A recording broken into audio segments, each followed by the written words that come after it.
पानी ले गया, जो बचा कुत्ता था चोर लुटेरे लूट कर ले गए। हमारे हेल्प के बहाने हेल्प करा रहे, हम जान बचा रहे थे, वो हेल्प करा रहे थे। कोई मदद नहीं कर रहा हमारी, वो सब कुछ खत्म हो गया, मेरे घर का, मेरे हर चीज का।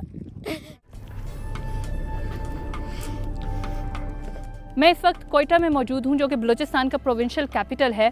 बलूचिस्तान जो कि पिछले 2.5 महीनों से सैलाबज़दा है। और मेरे पीछे आप देख सकते हैं ये घर हैं जो कि ज़मीन बोस हो चुके हैं।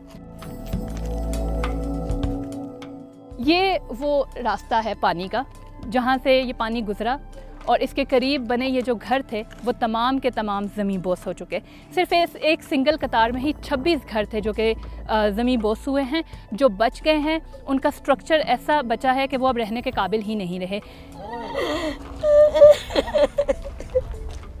मजबूरी पूरा दिन में यहाँ बैठती हूँ, खुले आसमान तले बैठते हैं। रात को जब मगरिब का अज़ान होता है उसके बाद मैं घर जाती हूँ कि शायद कोई आए, शायद कोई आए। वही पर्दे वाले खातून थे, रोड पे आके हर बंदे को, मीडिया वालों को, हर एक को अपनी शक्लें दिखा के बना रहे हैं कि अल्लाह का वास्ता कोई मदद करो हमारी। कोई हुकूमत का कोई बंदा नहीं आए, NGO वाले नहीं आए, तस्वीरें वीडियो के लिए आते, उसके बाद किसी ने पलट के खबर नहीं ली, एक गिलास पानी तक हम लोगों ने दिया। मैंने इतनी मुश्किलों से घर बनाया था, सारी जिंदगी हम लोग ख्वार होते, इस उम्र में आके हमने घर बनाया, हमारे पास कुछ भी नहीं बचा। हुकूमत से हम अपील करते अल्लाह का वास्ता, जो भी बैठा है सीट पे, वज़ीर आला है, शहबाज है, इमरान है, हमें किसी से कोई गरज नहीं है। आपके आगे हाथ जोड़ के मैं बोलती हूँ, मैं वीडियो बना के थक गई हूँ, हमारी किसी ने नहीं मदद की, मैं थक गई हूँ। ये सारे चोर लुटेरे वहाँ से पीछे से आकर पहुँच गए, चोर माफिया।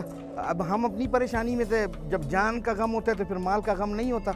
हमें तो कुछ भी नहीं पता, बस जो चीज़ हारी बोल रहे हम हेल्प करा रहे हैं, गाड़ियों में जरंजों में रखते थे, उसके बाद जो ना वो रवाना करके हम देख रहे हैं शायद ये हमारे साथ ले जा रहे हैं, वो ले जाके भेज दिया। ये मेरी जमा पूंजी है, आप खुदा पे भरोसा करें, मैंने 10-10, 20-20 रुपये जोड़ के ये घर बनाया, बच्चों को तालीम भी कराई। अब ऊपर अल्लाह होता है, नीचे हुकूमत होती है, अब हुकूमत हमारे लिए कुछ सोचे।